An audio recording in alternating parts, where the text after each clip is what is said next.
Mr. Bonine for being here today. Speaking of the Dome this weekend, our next speaker has been at St. Charles Catholic for right at 2 decades, won a state championship in 2011 in Class 3A with the Comets, and he's taking his St. Charles Catholic Comets to the Dome for the 4th time, actually to the state championship for the 4th time because they had to play in Shreveport for one of those championships. But St. Charles Catholic has reached the Division III state championship game this Friday. They'll play a familiar opponent at 1:30 p.m. at Riverside Academy, their district foe. And that, of course, is, again, at 1:30 in the afternoon, which is unfortunate as well. But that's the way it goes. So, great game. Hope you have a chance to be there. He previously served as head coach at Lutcher, Riverside, Jesuit, was an offense coordinator at Tulane, been a great friend of the quarterback club, and congratulations to him and his team for reaching the state championship game. Please give a warm welcome to Coach Frank Monica of St. Charles Catholic. Frank? Thank you, Kenny. Thank you for coming back. I guess you didn't have enough 3 weeks ago. So I told all my lies at one time. Maybe I can conjure up a couple more. I want you to know this, and on behalf of Mr. Bonine, I want you to understand that when he first took this job, I think he knew what he was getting into, and he tried his best to try to keep this thing together in terms of the split. And thank you for trying to do that. We know that you went way out and stuck your neck out to do that. And hopefully maybe one day that people will come to their senses. The worst is yet to come when all the venues have to be set up with softball and those things, when you're going to have 100 and something teams in the playoffs in Sulphur. That's going to should be a lot of fun. But thank you anyway for what you do. I just want you to know, and congratulations to you for the award that you just received. That's very, very special. And thank you for having me back. And all my friends over there with the flags. Did you bring your flags with you? Oh, you kept them home? You'd have been proud. They flagged me 100 yards on Friday. 100 yards. I said, my goodness. But anyway, it's a miracle that we're here. It's a miracle, I pinch myself, that we're here, because my football team is not a sexy football team. We're not pretty looking. In fact, if we were prom date, we'd look like Shrek to a lot of the people. You know what I mean? And it's just amazing that we're here. Because some of my guys, they just all of it. We're a team. There's nobody special. We got a good quarterback by the name of Lloyd Nash. We don't have guys that can leap tall buildings. We just got a bunch of good football players that want to play. And way back, we go to camp. We went to Percy Quinn Park way back in August 1 to be exact. And the coaches actually had a poll and said, well, what 3 games can we win?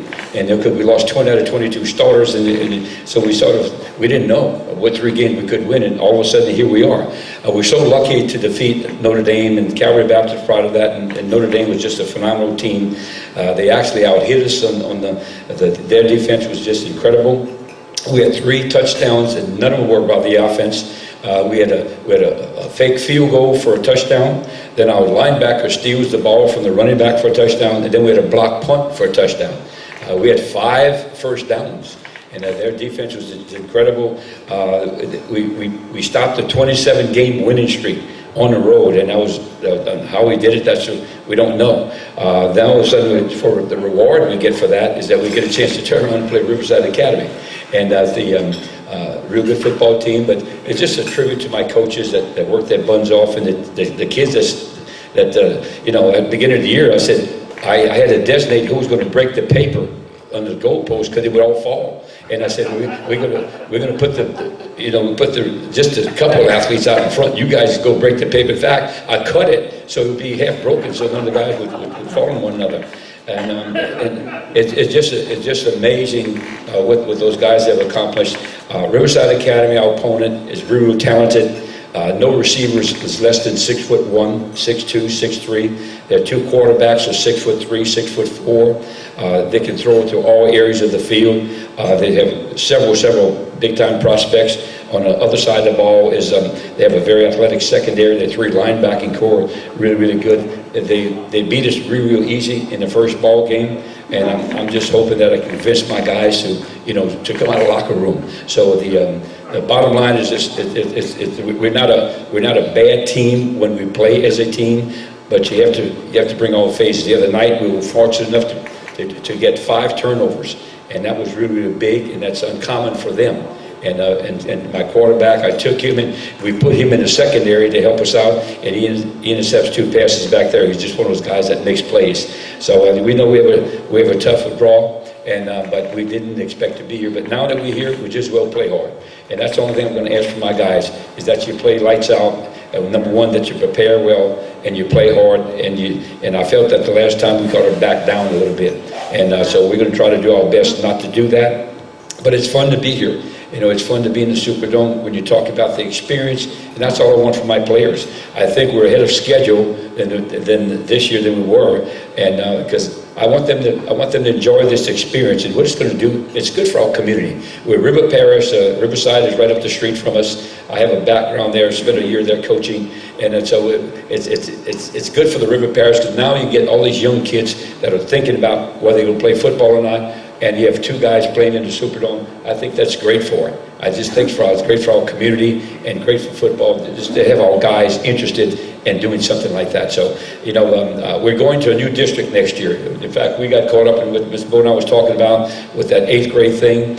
And so our enrollment was actually 2A. Because of that, we're going to go to 3A next year for the next 2 years. So that will change.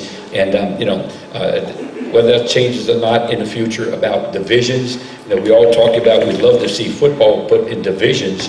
The football coach would like to have it sort of like what soccer does and what volleyball does down the road. But anyway, you know, we play, it's a 1:30 game, so I got to get back to practice. In fact, Coach Orgeron's supposed to be there, and hopefully we'll get a chance to meet him. And you know, we've never had the LSU coach on our campus, so this will be the first time that the head football coach will be on our campus. So we're sort of excited about that. And I'll open up the question again. Are there any questions that you would like to ask? It's something that I can lie about further? Yes, sir. I got a question that you're not going to lie.